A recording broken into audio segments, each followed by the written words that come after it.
Namatu Ratana Tayasa. May I pay homage to Triple Gem, the Buddha, Dhamma, and the Sangha. My respect goes to my parents and my teachers. Hello, good evening. Today is Monday the 15th of June 2020.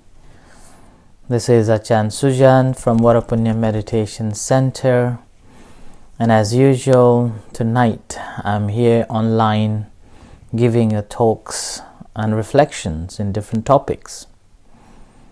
Hi everyone, hi Colin, Margaret, Karina, Falada, Manish, and everyone. So first of all, thank you Colin for your questions and feedbacks, and I hope you understand and getting better, and also few other feedbacks. Thank you everyone for the feedbacks. And from yesterday's talk, there are a couple of people messaged me saying that they want to listen a little bit more on that yesterday's talk, although I feel not comfortable. But however, I will do it in the future, extending on the last night's talk. That was the precept number 3 from 5 precepts. So, today I am going to speak on precept number 4 from the 5 precepts. Just to recap, that the 5 precepts is the fundamental teachings of the Buddha for the harmonious living in a society.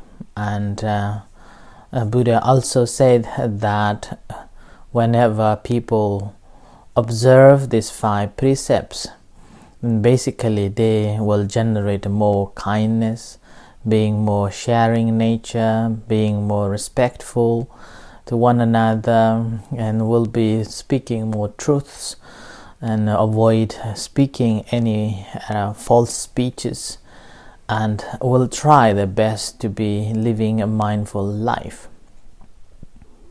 So that is the 5 precepts, and according to Buddhism, this moral living, moral ethical living based on these 5 precepts. Although these 5 precepts are encouraged or introduced to Buddhists to follow, but again, this is not a rule as such, like the commandments that one has to practice without a breaking, like in other faiths. This is simply a training ground, a training part that one would observe it in order to train their minds. So that's why Venerable Thich Nhat Hanh, one of the famous Zen master who lived in in France, normally translate these 5 precepts into the mindfulness practices. So mindfulness of being kind, mindfulness of being generous, and so and so. So we've been talking about these 5 precepts over this couple of days, and that again comes from the previously talked. I gave a talk on what Buddhism has to offer during the COVID-19, and I explained on the basis of the 5 precepts. And later, due to members have requested on extending further on each topics, each precepts, that's how I have been focusing on this. Previous talks, if you would like to listen, you can go to the Varapunya Meditation Center's YouTube, and there is a playlist.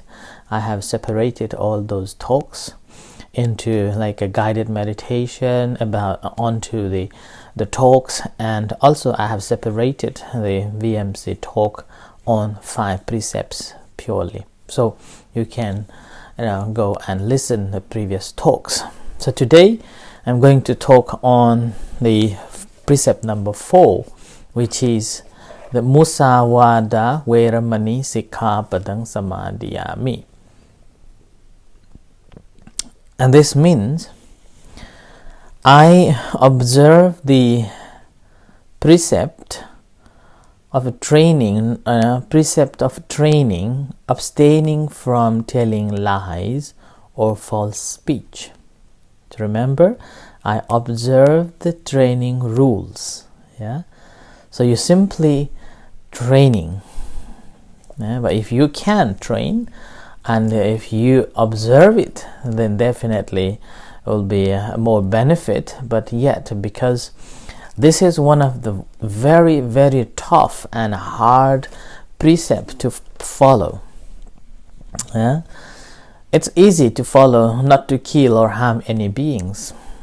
Basically, sometimes we do not do, or maybe a year or 2 years, or maybe 5-10 years, we may hardly do any harms to anyone, or kill any beings, right? And again, stealing, again, hardly you will do. And precept number 3, the sexual misconduct, again, it's very difficult and hardly you will do. But this 4th, if you look at yourself in your day-to-day life, how many times do you lie? And how many times you pervade, or how many times you speak false, or try to convince someone that is not true. And especially in this modernity time, and all the business and all these things happening, we can see that most of based on lies, right? So that's why it's one of the very difficult topic and very difficult to follow in this time, lying.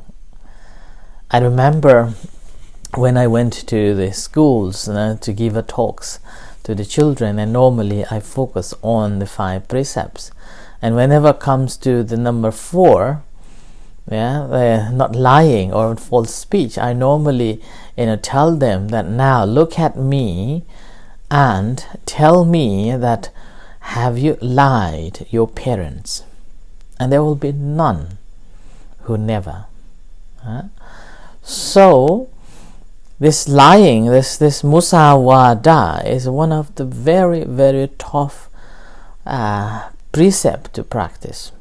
And lying here, again, it's not just a speech, verbal words, but also physically nodding or directing. This is also count, according to Buddhism, as the false speech.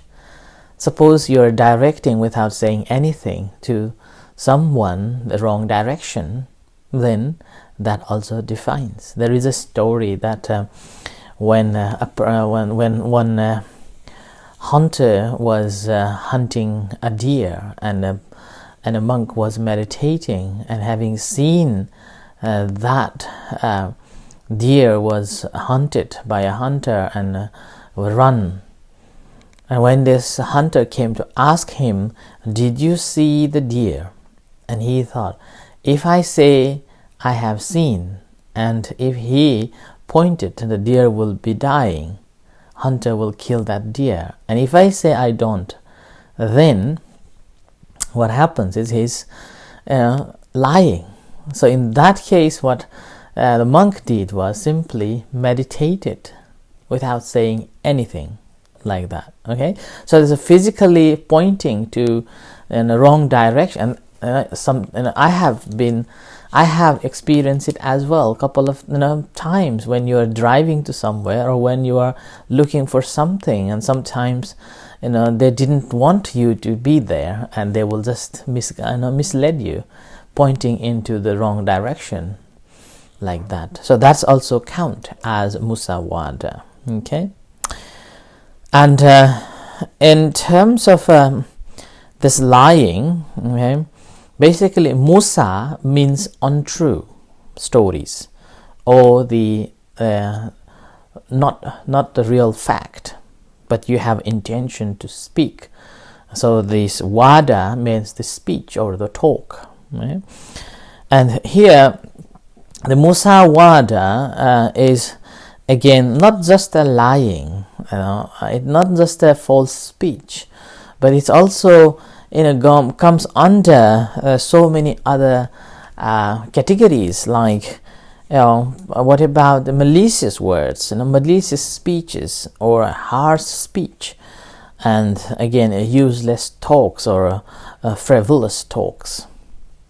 I think malicious talks again, it's quite common, and gossips, and sometimes it's true, but the intention of sharing that information, despite of being true, to the second person and the third person, then again that's known as a gossip, and that can cause quite a trouble. That's why I normally reflect to myself that whenever you are saying to someone about the third person, then it's always wise enough to express with kindness and saying or in a way to praise rather than this and that.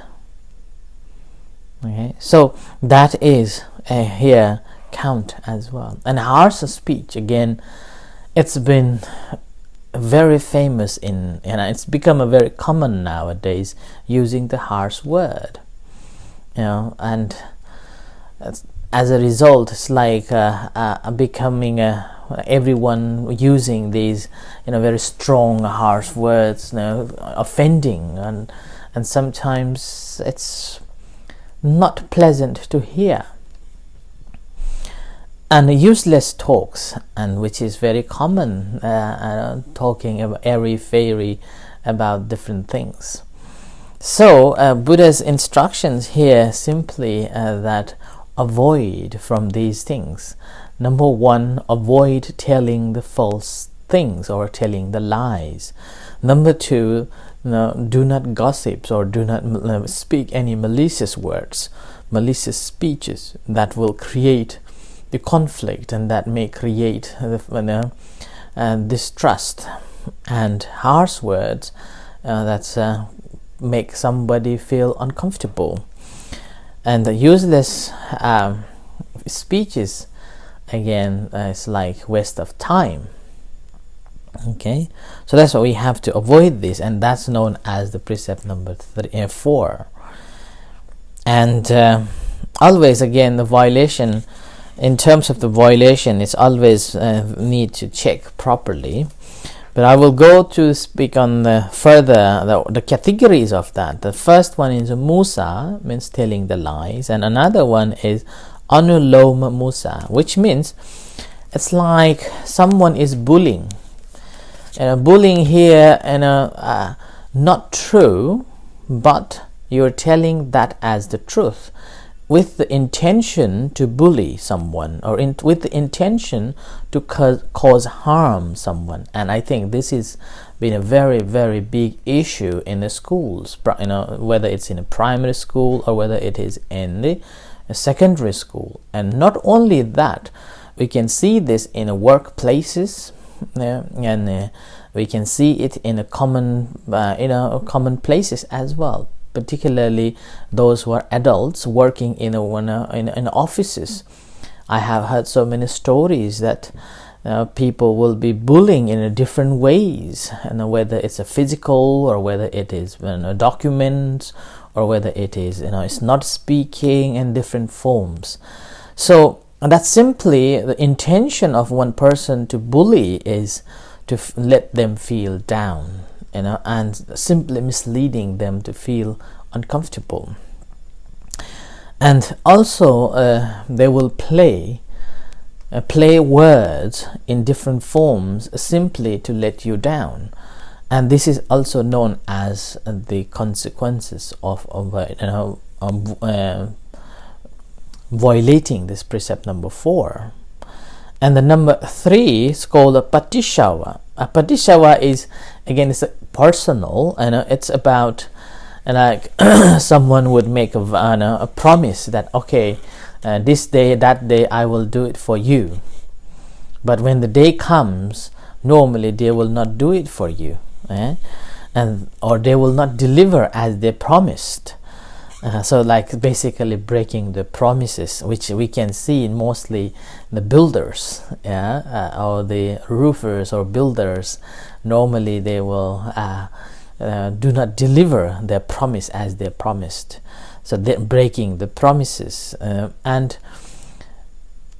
because of that, there have been quite a common understanding that people normally, whenever we call for the plumbers, or whenever we call for the builders, individual or independent builders, there's a sense of untrustworthy. So that is the reason why people begin to worry and wary about whoever coming to do a job like that. Okay, and this simply because breaking the promises again and again. And sometimes people may be honest, one builder probably honest, but because of the majority are not honest and not delivering as they promised, as they have took the job, and that again become the common that people will not trust. As a result, it's become a distrust.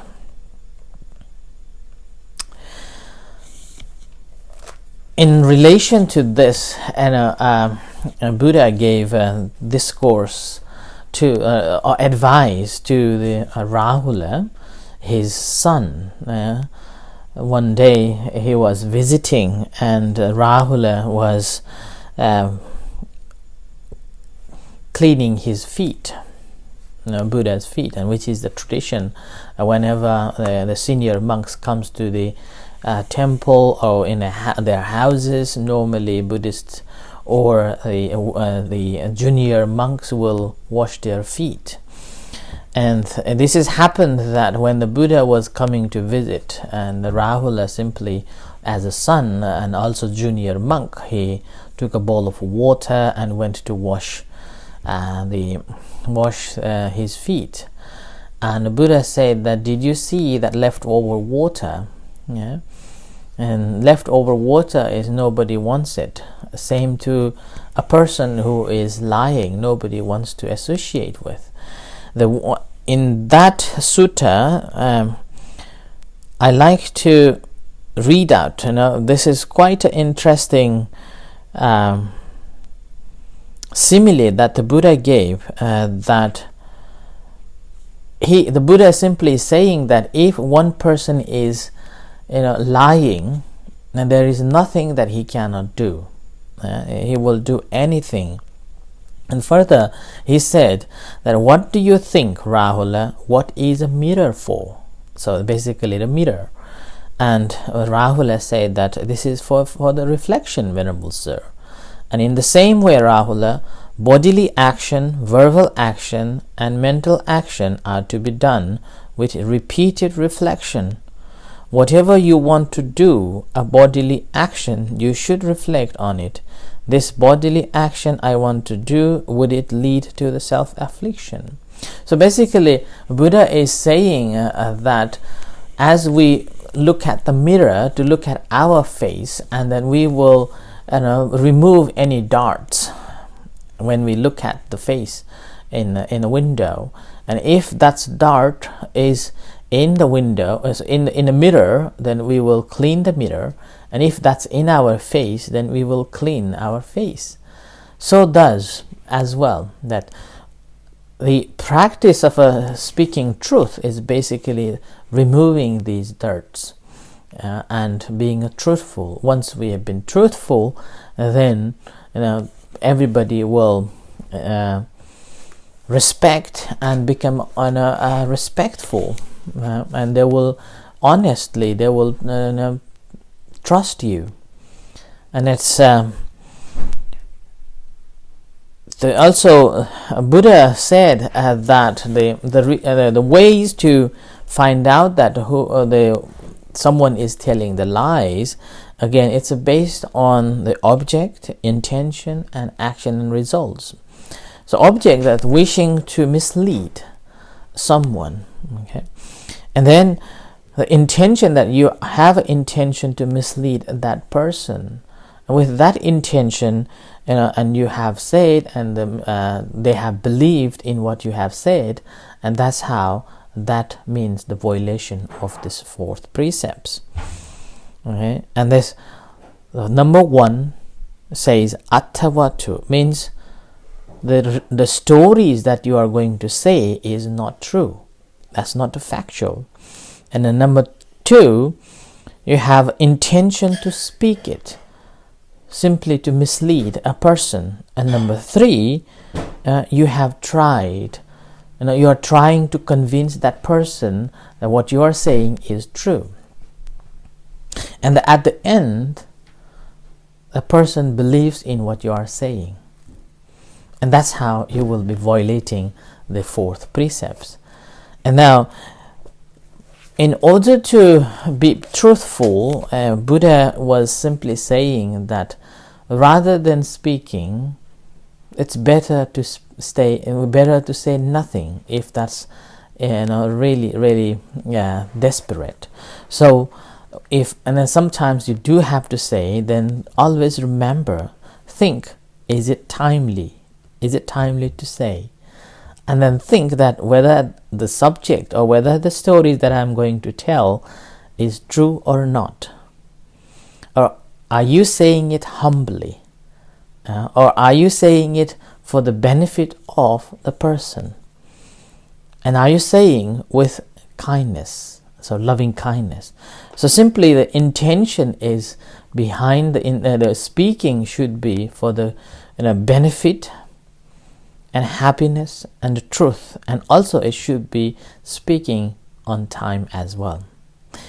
People may say that this is the truth, so I will say at any time. No. According to the Buddha, although that is true, you need to wait and see the situation. Sometimes the situation is not right. Although you are holding the truth, the situation is not right. The person is not ready to listen. Then do not say it. Well, you have to wait for the right time and the right occasion. And only then say it. There are about 6 ways of telling the truth, or telling or speaking. But the most important that this telling this story, the lying is one of the very, very hard one. It's been so many years that I have been involved in teachings and associating or dealing with so many people. And whenever I ask about these 5 precepts, and one of the hardest one is this one, the precept number 4. And there will be, 1 or 2, hardly we can find one who is very, very truthful and will dare to speak only truth in order to kind of maintaining the sila. But if we can maintain the sila, these precepts properly, and definitely, the Buddha said that there will be no chance that we will be reborning in the lower realms, but either will be reborn as a human or in the heavens. And that's the result. And more than that, if we are trying to practice in this sila, being truthful, then the people will be trusting you, and our speech will be beautiful, and people will be ready to listen.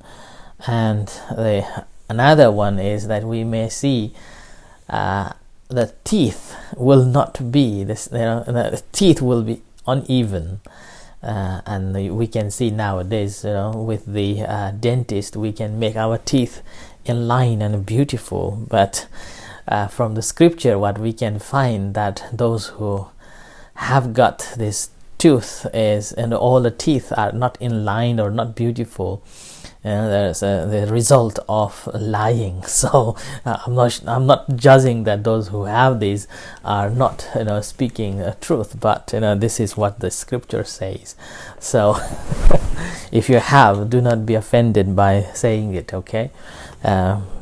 Will be trustworthy, and whenever you go on to do the jobs or taking responsibilities, you will be well respected and you will be taking care of that very well, and you will be delivering as you have promised, and whatever you have taken the job or taken responsibility, you will not miss with that, and with that you will gain more respect, and the success will gain definitely in this life or in further. So that's why in order to build this harmonious and gain a truth or gain a respect in the society, the speaking truth is very important, but it's very difficult. And some will ask, what about the white lies?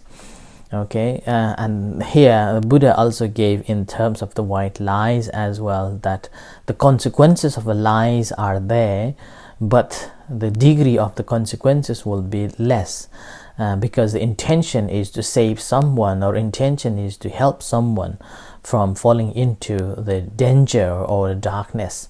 But because you have lied with intention to divert that person from the truth, you have to accept the consequences of that, but the consequences is less compared to the bad intention or false intention and committing that. So I offer this as a tonight's reflection. May you be happy, peaceful, and hope you can practice this sila, these 4 precepts. And even though you cannot practice every day, at least try for some days, sometimes, and then even just reminding yourself, try to speak the truth, and definitely you will gain a respect, and you will gain the success in the life ahead. Few minutes time we will have a chanting and guided meditation following. But tonight's guided meditation, I won't be guiding you, but Ajahn Pira will be guiding you for this tonight. I have another meeting to attend tonight. Okay, so with this, see you tomorrow. Take care and good night. And thank you, everyone. Thank you.